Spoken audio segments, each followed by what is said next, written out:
वैभवाचे धनी सकळ शरणागत सत्य भावे चित्त अर्पिये तेजी गुरुदेव आपणा वेगळे तेजी गुरुदेव आपणा वेगळे वैभवाचे धनी सकळ शरणागत सत्य भावे चित्त अर्पिले तेजी गुरुदेव आपणा वेगळे तेजी गुरुदेव आपणा दिले वैभवाचे धनी सकळ शरणागत सत्य भावे चित्त अर्पिले सत्य भावे चित्त अर्पिले सत्य भावे चित्त अर्पिले वैभवाचे धनी सकळ शरणागत सत्य भावे चित्त अर्पिले सत्य भावे चित्त अर्पिले सत्य भावे चित्त अर्पिले वैभवाचे धनी सकळ शरणागत सत्य भावे चित्त अर्पिले ते परमात्मा त्यांची श्रद्धेची दखल घेतो आणि श्रद्धेची दखल घेऊन परमात्मा त्यांच्या पदरामध्ये अशी काही एक वस्तू टाकतो की ती वस्तू बहुमोल किमतीची असते. त्या वस्तूचं नाव आहे वैभवाचं धन. परमात्मा त्या संत मांदी आळींच्या पदरामध्ये एक धन टाकतो. त्या धनाला वैभवाचं धन म्हणतात.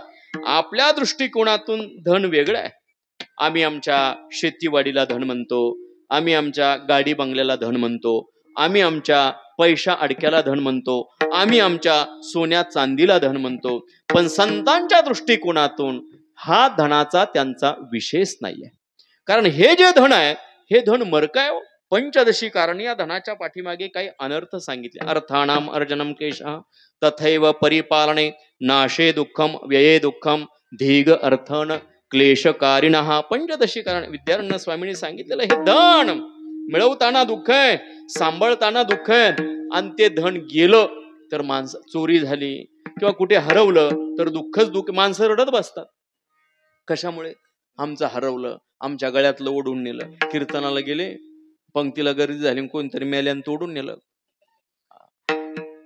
मग कीर्तनाला जाणं हा परमार्थ आहे ना. कीर्तनाला जाणं हा काय आहे? परमार्थ आहे. पण कीर्तनाला जाऊन जर सोनं चोरी गेलं तर ऐकायला आलेल्या भगिनीची मानसिकता कशी होईल? कीर्तनकाराच्या नावानेच कदाचित बोट मोडेल. कीर्तन ऐकणं हा परमार्थ आहे. पण कीर्तनाला ऐकायला आल्यानंतर जर चोरी झाली, 1 तोळ्याचं लॉकेट गेलं, तर तिच्या असणाऱ्या मनाचं जे चिंतन आहे ते मनाचं चिंतन भगवंताच्या दृष्टिकोनातून चालेल की त्या चोरी गेलेल्या सोन्याचं चिंतन ती जास्त करेल? चिंतन कोणाचं करेल? म्हणून हे धन मरकाय मायबाप. ते किती सांभाळलं, किती त्याचा विनियोग तुम्ही केला तर त्याचा जीवनामध्ये उपयोग शेवटी उपयोगाला येत नाही. शेवटी रावणाकडे किती धन होतं? आलं का काही काम आहे? काय गाथेमध्ये अभंग आहे की नाही? किती धन होतं, किती घरे काशाची आणि तांबे, शुद्ध कांचनाची 7 कोटी. 7 कोटी घरं कशाची होती? शुद्ध कांचन म्हणजे सोन्याची होती. पण आली का? सांगा ते कवडी गेली नाही. हे नाशिवंत धन आहे. त्या नाशिवंत धनाचा संतांनी आपल्या जीवनामध्ये कधीच हव्यास केला नाही. आणि तो जर हव्यास केला असता तर छत्रपती शिवाजी महाराजांनी तुकोबारांना पाठवलेला नजराणा महाराजांनी आनंदाने स्वीकारला असता. पण महाराजांनी तो स्वीकारला नाही. कोणत्या महाराजांनी? तुकाराम महाराजांनी. अलीकडचे महाराज स्वीकारला असता. द्या हो साहेब द्या. कारण आमची धाव त्याच्या तिथपर्यंतच आहे. त्याच्या पुढचं पाऊल आम्ही परमार्थामध्ये किंवा भक्ती क्षेत्रामध्ये टाकायला तयार नाही. पण महाराजांची उंची, महाराजांचा परमार्थ त्या अवस्थेला जाऊन पोहोचलेला होता की या सृष्टीमधल्या सगळ्याच वस्तू त्यांना नाशिवंत वाटत होत्या. एक भगवंत हाच त्यांना सत्य वाटत होता. म्हणून हे जे धन आहे या धनाचा विचार संत मांदियाळींनी कधी केला नाही. मग संतांना जे अपेक्षित धन होतं ते कुठलं धन? परमार्थ महाधन. परमार्थ महाधन. परमार्थ महाधन. परमार्थ महाधन. जोडी देवाचे चरण. जोडी देवाचे चरण. जोडी देवाचे चरण. जोडी देवाचे चरण. वावया दत्त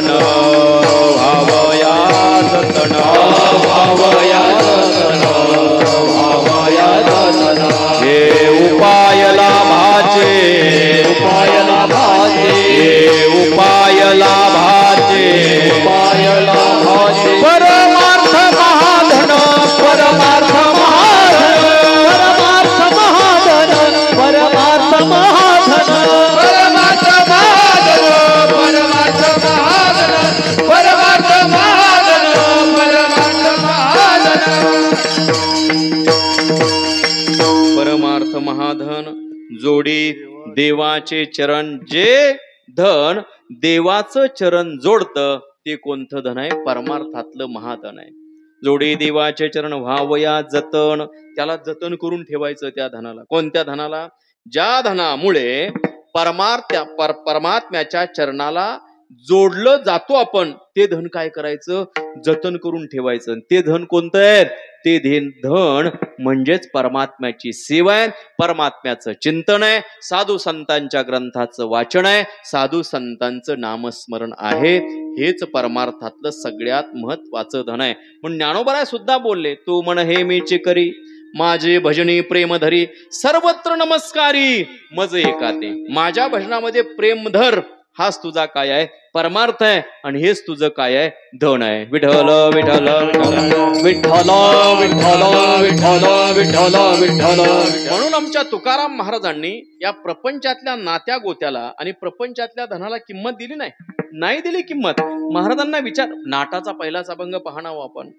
नाटाचा पहिलाच अभंग. विठ्ठल अमुचे जीवन आगम निगमाचे स्थान, विठ्ठल सिद्धीचे साधन, विठ्ठल ध्यान विसावा, विठ्ठल कुळीचे दैवत, विठ्ठल वित्त गोत चित्त, विठ्ठल पुण्य आणि पुरुषार्थ आवडे मात, विठ्ठलचे विठ्ठल विस्तारी लाजनी, सप्तही पाताळे भरुणी, विठ्ठल व्यापक त्रिभुवनी, विठ्ठल मुनी मानसी, विठ्ठल जीवीचा जिवाळा, विठ्ठल कृपेचा कोळा, विठ्ठल प्रेमाचा पुतळा, लाविला चाला विश्व विठ्ठले. आणि शेवटचं चरण फार महत्वाचं आहे. विठ्ठल बाप माय चुलता, विठ्ठल भगिनी आणि भ्राता, विठ्ठले बिन चाड नाही गोता, आणि तुका म्हणे आता नाही दुसरे.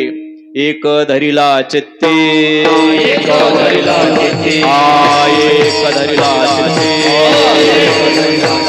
आम्ही रखुमाईचा पती आम्ही रखुमाईचा पती आम्ही रखुमाईचा पती आम्ही रखुमाईचा पती आम्ही रखुमाईचा पती आम्ही रखुमाईचा पती. किंवा एक गावी आम्ही विठोबाचे नाम आणि कापे काम नाही. आता महाराजांना विचारलं, महाराज या नाटाच्या अभंगामध्ये तुम्ही सगळी यादी दिली, पण याच्या सोयऱ्या धाऱ्यांची यादी काही सांगितली नाही. सांगा ना तुमचे सोयरे कोण आहेत? महाराज म्हटले, अरे बाबा, माझे सोयरे सुद्धा यापासून वेगळे नाही. नाम आठवेते विठोबाचे नाम आठवेते विठोबाचे नाम आठवेते विठोबाचे नाम आठवेते. ते माझे सोयरे सज्जन सांगत नाम आठवेते विठोबाचे नाम आठवेते विठोबाचे. माझे सोयरे सज्जन सांगत नाम आठवेते विठोबाचे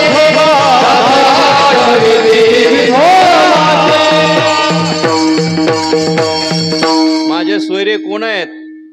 जे परमात्म्याच्या नामाचा आठव करतात किंवा परमात्म्याच्या नामाचं चिंतन करतात, ते माझे सोयरे सज्जन सांगाती नाम आठविते विठोबाचे. त्या विठोबाच्या नामाचं जे आठवण करतात, त्याच्या चरणाची जी सेवा करतात, त्याच्या नामाचं जे उच्चारण करतात, तेच माझे कोण आहेत? सोयरे आहेत. आपले कोण आहेत सोयरे? ज्याच्याकडे भली मोठी जमीन आहे. खरं एक मला सांगा, ज्यावेळेस एखाद्या मुलाला एखाद्या मुलीला सोयरी येते, त्यावेळेस माणसं असं विचारतात का, हो यांचं घर माळकरी आहे का, असं विचारतात का? अशी सोयरी का आतापर्यंत मला नाही वाटत कुणाची झाली असेल. माणसं विचारतात जमीन किती आहे, काय जाळायची ती जमीन? मी एक सांगतो तुम्हाला या व्यासपीठावरून, ज्यावेळेस एखाद्या मुलाला किंवा मुलीला सोयरीक येते, त्यावेळेस त्या घरामध्ये वारकरी संप्रदायाची परंपरा असेल तर डोळे झाकून आपली मुलगी त्या घरामध्ये देऊन टाका. बाकीचा विचार करू नका. ज्याच्या कपाळाला बुक्का आहे आणि ज्याच्या गळ्यामध्ये पवित्र, कारण वारकरी घरानं जेवढा आपल्या मुलीला जीव लावेल मायबाप, तेवढं श्रीमंत घरानं जीव लावेल. हे लावणार नाही असं मी म्हणत नाही, पण वारकरी घराण्यामध्ये जेवढं प्रेम तुमच्या मुलीला मिळेल, जेवढी माया तुमच्या कारण वारकरी संप्रदायामध्ये त्या कुटुंबाला आचारसंहितेची भीती असते. आचारसंहितेची भीती असते. आपल्याला समाज काय म्हणेल, आपण या मुलीला जर वेडवाकडं बोललं तर लोक नाव ठेवतील, ही भीती त्यांच्या परिवारामध्ये असते. आणि म्हणून ज्याच्या कपाळाला बुक्क आहे आणि ज्याच्या गळ्यामध्ये पवित्र तुळशीची माळ आहे, असा आमचा एखादा सर्वसाधारण साधक असेल, आणि त्याच्या अंतकरणामध्ये लग्न करण्याची इच्छा झाली ना, तर त्या सर्वसामान्य साधकाच्या घरामध्ये आपली मुलगी डोळे झाकून देऊन टाका. काही तक्रार आली तर मग मला येऊन भेटा. विठ्ठल विठ्ठल विठ्ठल विठ्ठल विठ्ठल विठ्ठल विठ्ठल विठ्ठल विठ्ठल विठ्ठल विठ्ठल. ऐका, म्हणून संतांच्या असणाऱ्या नामचिंतनाचा अभ्यास करून, संतांच्या असणाऱ्या चरित्र भागाचा विचार करून परमात्मा त्या संतांच्या पदरामध्ये परमार्थातलं जे महाधन आहे की त्या धनाला वैभवाचं धन म्हणतात, अशा पद्धतीचं वैभवाचं धन परमात्मा त्यांच्या पदरामध्ये टाकतो. वैभवाचे धनी. पण हे धन टाकत असताना डोळे झाकून टाकत नाही, मग त्यांची शरण येण्याची पद्धती पाहतो. कोण? परमात्मा. हे मला शरण येत असताना शरण येण्याची वृत्ती यांची कशी आहे, मग काय पाहतो? पुढे एक आचारसंहिता सांगितली.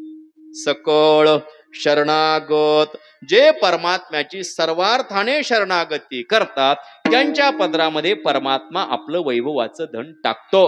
परमात्म्याची भक्ती सेवा शुश्रूषा करत असताना सर्वार्थाने शरणागती करावी लागते. तुकोबारायांचं प्रमाण आहे आणि ज्ञानोबारायांची ओवी आहे. तुकोबाराय बोलतात परमात्म्याची शरणागती कशी करायची. काया वाचा म्हणे झाला विष्णुदास, काम क्रोध त्यास बाधीची ना. कायेनं दास व्हायचं, वाचेनं दास व्हायचं आणि मनाने दास व्हायचं. अगदी ज्ञानोबारायांची सेम ओवी आहे. मने काया वाचा जो सेवको होईल, येचा कायेने वाचेने आणि मनाने जो सेवक होईल, कुणाचा?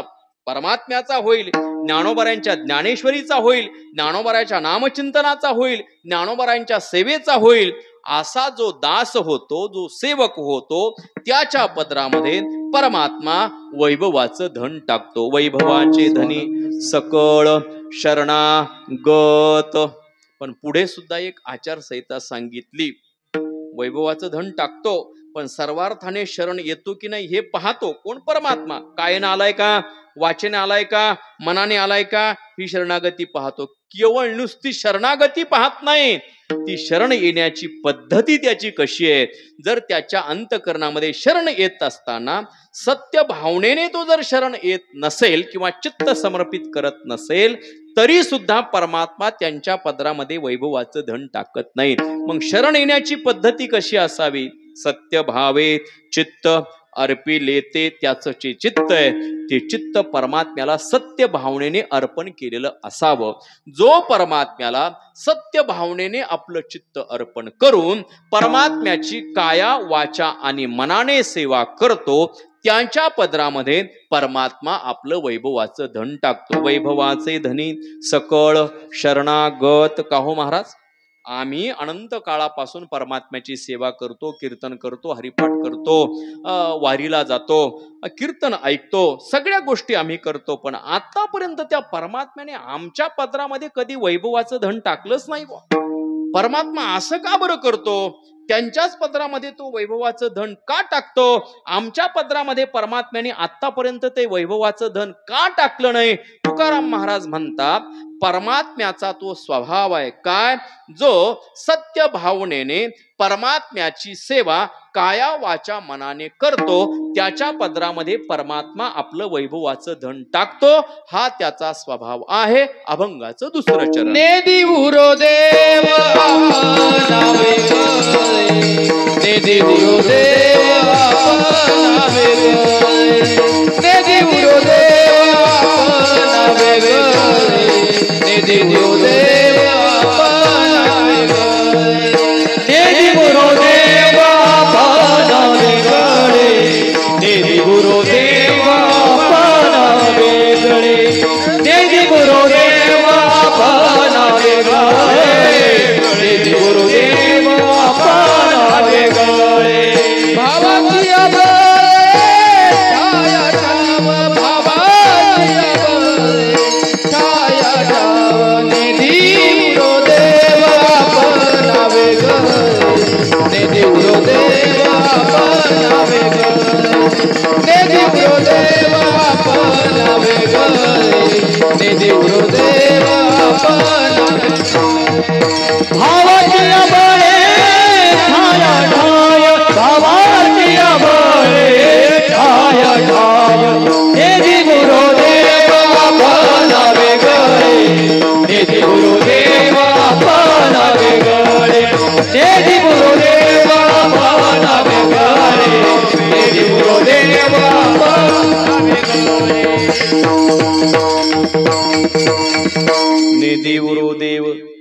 आपणा वेगळे भावाची आबळे ठाया ठाव, जे परमात्म्याला सत्य भावनेने चित्त अर्पण करून काया वाचा मनाने त्याची सेवा करतात, त्यांच्या पदरामध्ये परमात्मा आपलं वैभवाचं धन टाकतो.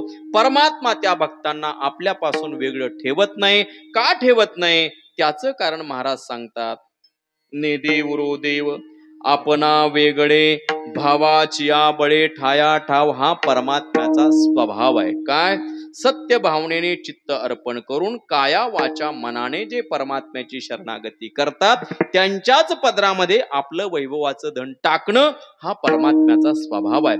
आणि एखाद्याचा जसा स्वभाव बनला तो मरेपर्यंत त्याचा स्वभाव जात नाही. श्रीमंत जगद्गुरु तुकाराम महाराजांच्या अभंग गाथेमध्ये एक स्वतंत्र प्रकरण आहे, क्षपक प्रकरण म्हणून, आणि त्याच्यामध्ये काही अभंग दिलेले आहेत. ती अभंग पारायणामध्ये ग्राह्य धरली जात नाही, पण ती क्षपक प्रकरण म्हणून स्वतंत्र प्रकरण आहे. आणि त्याच्यामध्ये एक अभंग आहे, तो चालीत म्हणायचा नसतो, काय नसतो, असं सरळ म्हणून दाखवायचा असतो.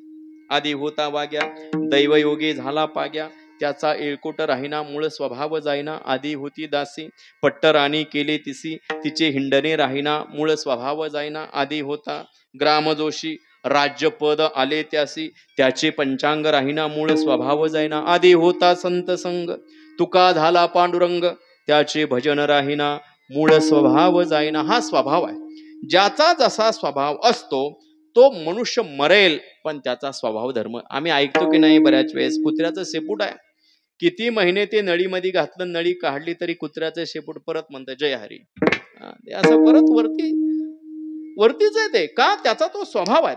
स्वभावाच्या बाबतीमध्ये जगद्गुरु तुकाराम महाराजांच्या अभंग गाथेमध्ये महाराजांनी एवढी प्रमाण दिली, बापरे बाप. माकडाच्या गळा मोत्याचा तो मणी, घातला चावणे थुंकुनी टाकी. माकड आहे, त्या माकडाच्या गळ्यामध्ये मोत्याचा मणी घातला, किती बहुमोल किमतीचा. पण त्या माकडाचा स्वभाव आहे, तुकोबाराय बोलतात, कुठली वस्तू द्या ते माकड काय करतं, चावतं आणि फेकून देते. लिंबाची झाडा साखरेची आळे, आपुली ती फळे न संडीची. किती लिंबाच्या झाडाला गोड पाणी घातलं म्हणजे कडू लिंबाचं झाड, त्याला लिंबुळ्या गोड येतील, येऊ शकत नाही. का? कारण त्याचा तो स्वभाव आहे. ज्ञानोबाराने सुद्धा स्वभाव सांगितले दोघांचे. मृत जैसा शृंगारीला, गाढव तीर्थे नाहनीला, कडो दुधिया माखीला, गुढे जैसा. कडू भोपळ्याची भाजी आहे किंवा गाढव आहे, हे माणसं ती प्रवृत्तीची असतात. त्यांना किती सांगण्याचा प्रयत्न केला पण त्यांचा असणारा स्वभाव धर्म ते काय करत नाहीत, सोडत नाहीत. हे जसे स्वभाव आहेत, ज्ञानोबाराने सुद्धा ज्ञानेश्वरीमध्ये आणि तुकाराम महाराजांनी त्यांच्या गाथेमध्ये अग्नीचा स्वभाव सांगितला. अग्नीचा असा स्वभाव आहे, त्या अग्नीमध्ये जी वस्तू आपण टाकली, अग्नीमध्ये जी वस्तू आपण टाकली त्या वस्तूला अग्नी आपलं स्वतःचं स्वरूप देऊन टाकतो. मी बोलत नाही, तुकोबरायांचे प्रमाण आहे, ज्ञानोबरायांची ओवी आहे. तुकोबराय बोलतात त्या अग्नीमध्ये खैराचं लाकूड टाकलं, लिंबाचं लाकूड टाकलं, बाभळीचं लाकूड टाकलं आणि लाकडाची राख झाली, त्याचे कोळसे तयार झाले. मग एकाला सांगितलं, बाबा यातले लिंबाच्या लाकडाचे कोळसे बाजूला काढ, बाभळीच्या लाकडाचे कोळसे बाजूला काढ, चंदनाच्या लाकडाचे कोळसे येतील का हो काढता?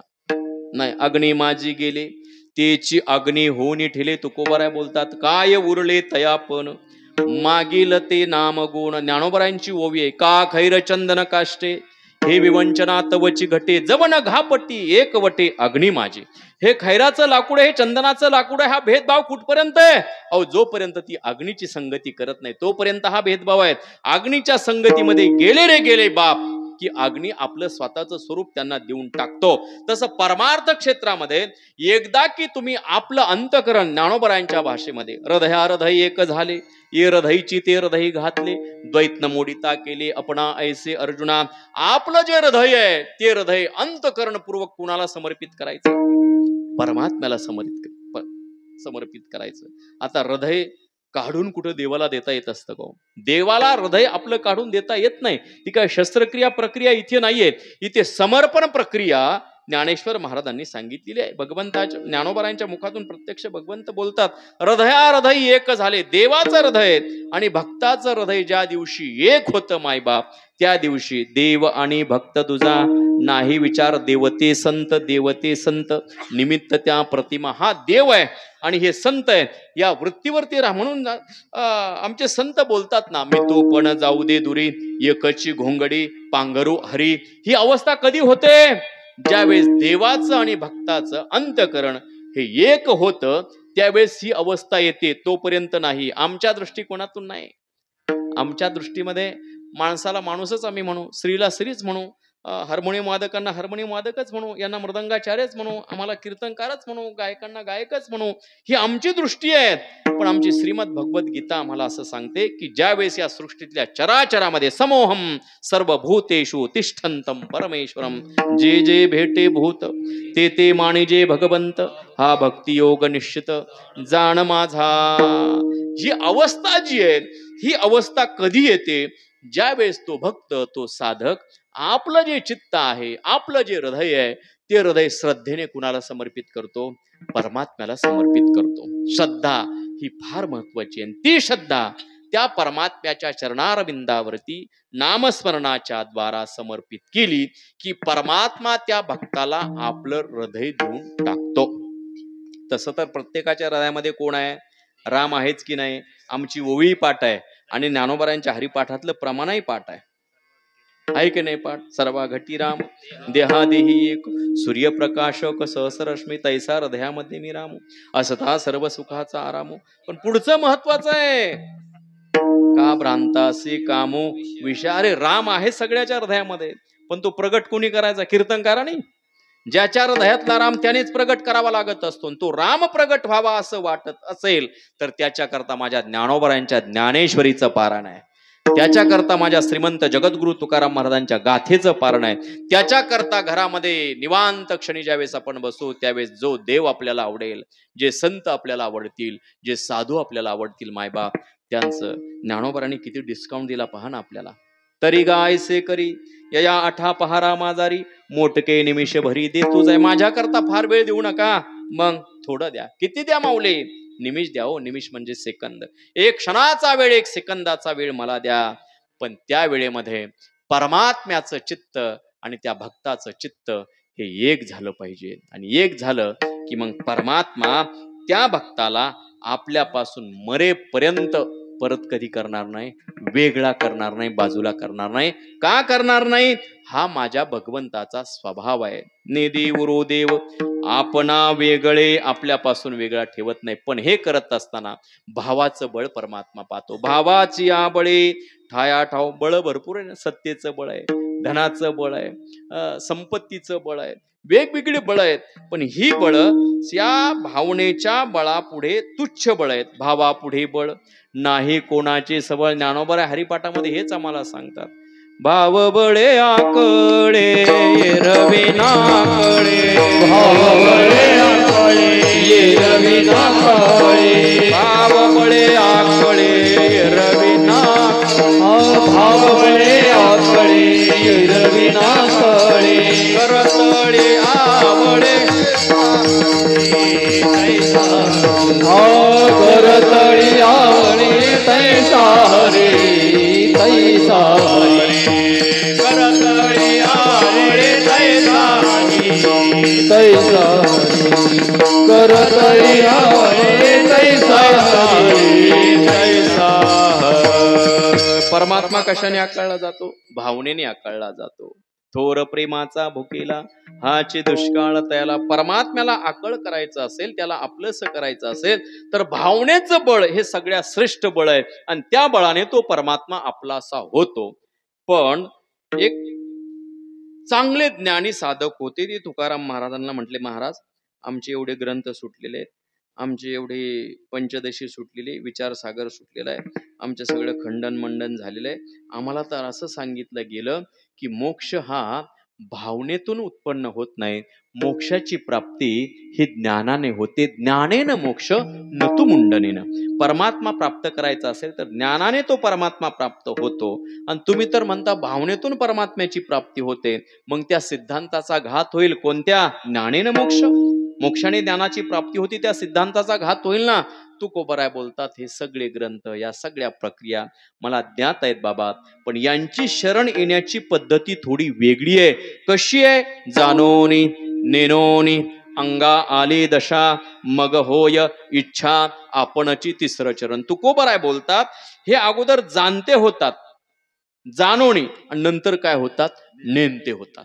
शरण येण्याची पद्धती वेगळी आहे. ज्ञानाने मोक्ष बरोबर आहे, पण हे अगोदर काय होतात? जाणते होतात. जाणते म्हणजे ज्ञानी. ज्ञानोबराय बोलतात ना, करती जाती भो कसे बुद्ध्याधिकाचे. ज्ञान मिळवणं एवढं सोपं आहे का? ज्ञान मिळवण्याकरता किती वाचा, गीतेचा 6वा अध्याय वाचा, ज्ञानेश्वरीच्या ओव्या वाचा 6व्या. किती क्लिष्ट पद्धती आहे. त्या समाधी अवस्थेपर्यंत जात असताना किती अवघड प्रक्रिया आहे. आणि एवढी अवघड प्रक्रिया करून मग कुठेतरी त्या समाधी अवस्थेपर्यंत मनुष्य जातो. पण आता या कालखंडामध्ये, कलियुगामध्ये त्या अवस्थेला जाणं आपल्याला काही नाही, शक्य नाही. नाही शक्य. क्लेशोधिकतरस्तेषाम अव्यक्ता सक्तचेतसा अव्यक्ता हे गतिर दुःखम देहवद्भिर वाप्यते योगाची वाटा या निघाले गा सुबटा तया दुःखाचाची वाटा भागाला. आमचे ज्यांच्या मुखातली श्रीमद भगवद्गीता आम्ही चिंतनाने श्रवण केली, आमचे वैद्य बाबा, गुरुवारी वैद्य बाबा सांगायचे, या ओवीवर त्यांनी थोडी कोटी जोडली होती. योगाची वाटा या निघाले गा सुबटा त्या दुःखाचाची वाटा भागा आला. बाबाने ती ओवी थोडी विनोदाने जोडलेली होती. चाकणची घाटा मधुगिरी आलिगा सुबटा त्या बाजरीचाची वाटा भागा आला. बाबांनी थोडी विनोदाची शैली त्याला जोडलेली होती. विठ्ठल विठ्ठल विठ्ठल विठ्ठल विठ्ठल विठ्ठल विठ्ठल विठ्ठल विठ्ठल. अवघड आहे. योग मार्ग हा अत्यंत कठीण आहे. योग याग विधी येणे नोय सिद्धी वायाची उपाधी दंभधर्म. ज्ञानोबराय हरिपाठामध्ये हेच चिंतन आम्हाला मांडतात. पण तुकोबराय बोलतात, असं जे ज्ञान आहे, हे ज्ञान ते मिळवतात, ते ज्ञान ते मिळवतात. परंतु मिळवलेलं जे ज्ञान आहे, त्यांना माहिती हे ज्ञान आपण आता जवळ बाळगलं तर याच्यामध्ये काय आहे? आपल्याला मोक्ष प्राप्ती होणार आहे. आणि संतांना मोक्ष नकोय. मोक्ष पद तुच्छ केले या कारणे आम्हा जन्म घेणे युगायुगी. आम्हाला मोक्ष नकोय. म्हणून मिळवलं जे ज्ञान आहे, त्या ज्ञानाची ते काय करतात? गाठोडी बांधतात. आणि ते ज्ञान काय करतात? बाजूला लोटून देतात. आणि परत कुठे शिरतात? अज्ञानामध्ये. माझ्याकडे काही नाहीच आहे असा काय भाव. लहानपण देगा देवा मुंगी साखरे. माणसाने परमार्थामध्ये, भक्तीमध्ये नेहमी लहान राहावं, नेहमी लहान राहावं. प्रपंचामध्ये व्हा किती मोठं व्हायचं, ते व्हा मोठं व्हा, कडक कपडे घाला, अमकं करा, चांगली फॉर्च्युनर गाडी घ्या, एसी बंद करू नका, त्याच्या धेंडा बंगल्यात एसी लावा, सगळं. पण परमार्थातलं जे लहानपण आहे, परमार्थात जितका लहान तो राहील तितका तो महान होतो. लक्षामध्ये ठेवा. किती ज्ञान असू द्यात, पण त्या ज्ञानाच्या पाठीमागे जर नम्रता नसेल तर ते ज्ञान शोभा देत नाही. नमनते नम्रता अंगी, आमचे संत बोलतात. ज्ञानाच्या पाठीमागे काय असावं लागते? नम्रता असावी लागत असते. म्हणून तुकाराम महाराज बोलतात, आम्ही जे मिळवलेलं ज्ञान आहे, या ज्ञानाची आम्ही गाठोडी बांधली. आणि गाठोडं बाजूला ठेवून परत आम्ही कुठे शिरलो? अज्ञानामध्ये शिरलो. मग परत नामस्मरण, परत ज्ञानेश्वरीचं पारायण, परत गाथेचं पारायण, परत पंढरपूरची वारी, परत देवाचं चिंतन, परत एकादशी आहे, परत व्रत आहे, परत रामनवमी आहे. धरली होती की नाही रामनवमी? झाली ना परवा. कधी सोडली मग? रामनवमीचा उपवास कधी सोडला? 12 वाजता. बरं झालं, मग गेली फेल. विठ्ठल विठ्ठल विठ्ठल विठ्ठल विठ्ठल विठ्ठल विठ्ठल विठ्ठल. हे 5 पर्व काळ जे आहेत ते एकादशी सारखे धरायचे असतात. पर्व विशेष भागवत धर्मी नरसिंह जयंती, रामनवमी, वामन जयंती, कृष्णाष्टमी, उत्तमोत्तमी, शिवरात्र, गोकुळाष्टमी, वामन जयंती, नरसिंह जयंती, रामनवमी आणि शिवरात्र हे जे उपवास आहेत, या 5 पर्वण्या एकादशी सारख्या, म्हणजे दुसऱ्या दिवशी त्याचा उपवास सोडायचा असतो. आम्ही 12चा रामाचा पाळणा हल्ला की तोंडा हलायला सुरुवात झाली. ती व्रत तशी वेगळी सांगितली, पण असू द्यात. आता काही नाम सप्ताहाचे कालेच रामनवमीच्या दिवशी असतात. विठ्ठल विठ्ठल विठ्ठल विठ्ठल विठ्ठल विठ्ठल. तुकोबराय बोलतात, आम्ही त्या ज्ञानाची गाठोडी बांधली, परत अज्ञानामध्ये शिरलो. आपल्याकडे म्हणाय शिंग मोडून कुठे शिरायचं? वासरामध्ये शिरायचं, अशी ती म्हण आहे. म्हणून आम्ही ते ज्ञान कमवलेलं ज्ञान बांधलंय आणि परत अज्ञानामध्ये शिरलो. महाराज तुम्ही असं का बरं केलं?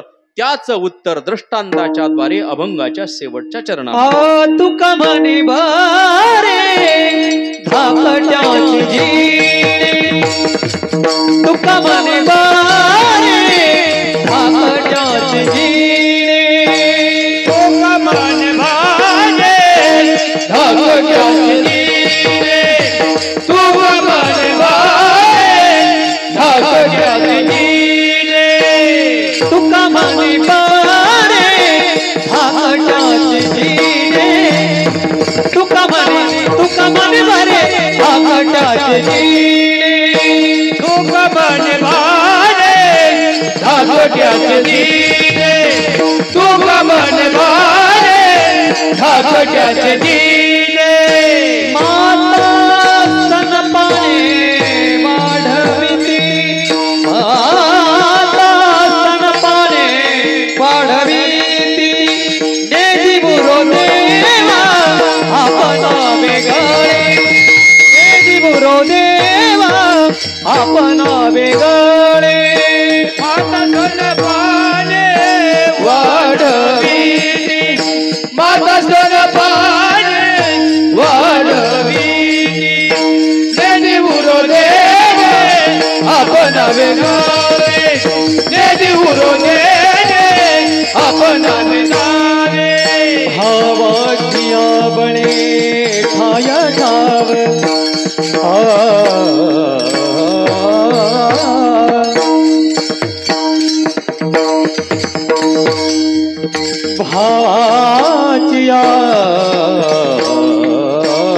बणे ठाय ठाव,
भावाचिया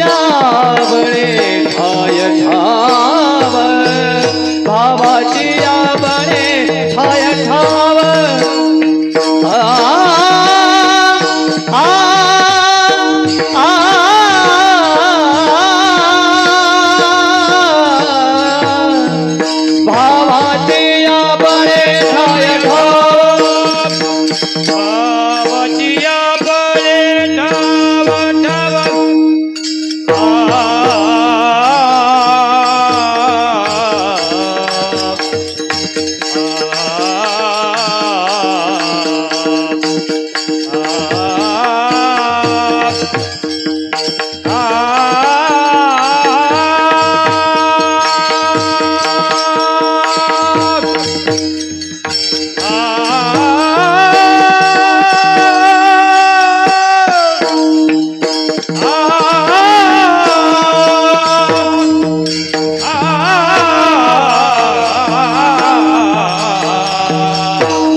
बळे धाकोट्याचे जिने माता स्तन पाने वाढविते. तुकोबाराय बोलतात, धाकट्या मुलाचं जीवन बरं असतं का?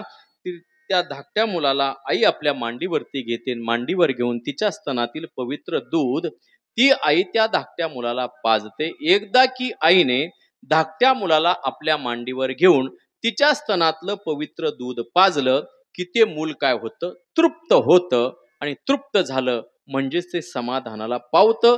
हा व्यवहारातला जो दृष्टांत आहे तो परमार्थात लावायचा. इथे आई कोणती, धाकटा मुलगा कोणता, मांडी कोणती, स्तन कोणतं आणि दूध कोणतं, या 5 तत्वाचा विचार 1 मिनिटामध्ये आणि आपल्याला थांबायचंय. संत रूपी आई, ऐका, संत रूपी आई अज्ञानी रूपी धाकट्या मुलाला व्यासपीठ रूपी मांडीवर घेते आणि आपल्या ग्रंथरूपी स्तनातील ज्ञानरूपी दूध पाजते. संत रूपी आईने अज्ञानी रूपी धाकट्या मुलाला व्यासपीठ रूपी मांडीवर घेऊन ग्रंथरूपी स्तनातील ज्ञानरूपी दूध पाजलं की ते अज्ञानी रूपी धाकट मूल ग्रंथरूपी स्तनातील ज्ञानरूपी दूध पिऊन काय होतं? तृप्त होतं. आणि तृप्त होऊन समाधानाला प्राप्त होतं. विठोबा रखुमाये, विठोबा रखुमाये, विठोबा रखुमाये, विठोबा रखुमाये, विठोबा रखुमाये, विठोबा रखुमाये, विठोबा रखुमाये,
कुंडली गवर हरि विठ्ठल श्री ज्ञानदेव तुकाराम पंढरीनाथ भगवान की जय, मौली ज्ञानेश्वर महाराज की जय, जगद्गुरु तुकाराम महाराज, पवन सुत हनुमान की जय, प्रभु रामचंद्र भगवान की जय, सद्गुरु जोग महाराज की जय.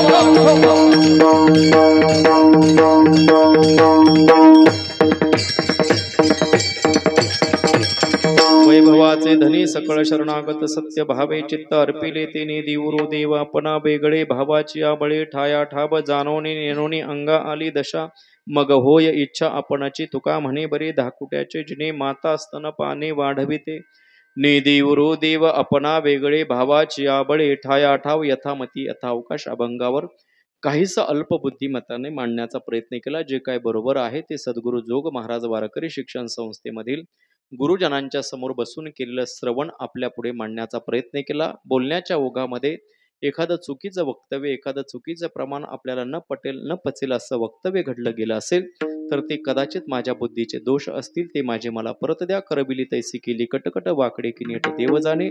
आजची महापर्वणी आहे, हरिदिनी आहे, कामका एकादशी आहे. आपण सर्वांनी एकादशीचं व्रत उपवास केला असेलच असं या ठिकाणी ग्राह्य धरून आपण सर्वांनी एकदा वरती हात करून परमात्म्याचं भजन करूयात. करा सर्वांनी वरती हात करा. तुकाराम तुकाराम तुकाराम तुकाराम वर करा वर तुकाराम तुकाराम तुकाराम तुकाराम तुकाराम तुकाराम तुकाराम तुकाराम तुकाराम तुकाराम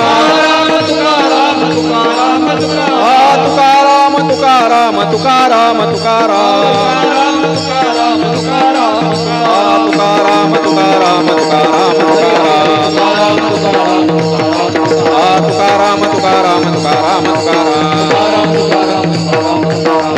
तुकाराम तुकाराम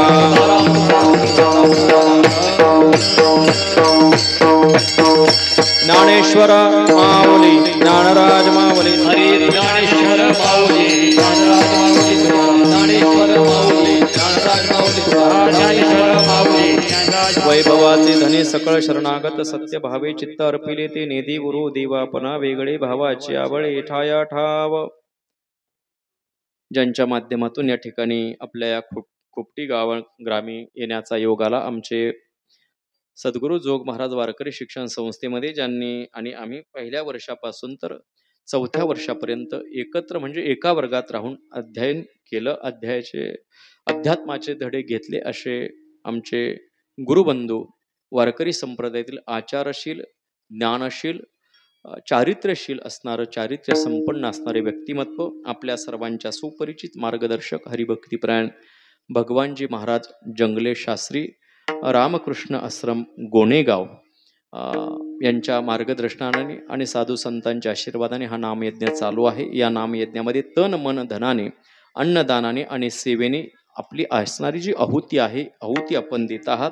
आपल्या सर्वांच्या पाठीमागे ज्ञानोबाराय, तुकोबाराय, बन्सी महाराज, काळे गुरुजी, भास्कर गिरीजी महाराज आदी करून सर्वच असणाऱ्या साधू संतांचे आशीर्वाद निश्चितच पाठी राहतील आणि आपल्या प्रापंचिक जीवनाबरोबरच आपल्या पारमार्थिक जीवनाचंही कल्याण झाल्याशिवाय राहणार नाही.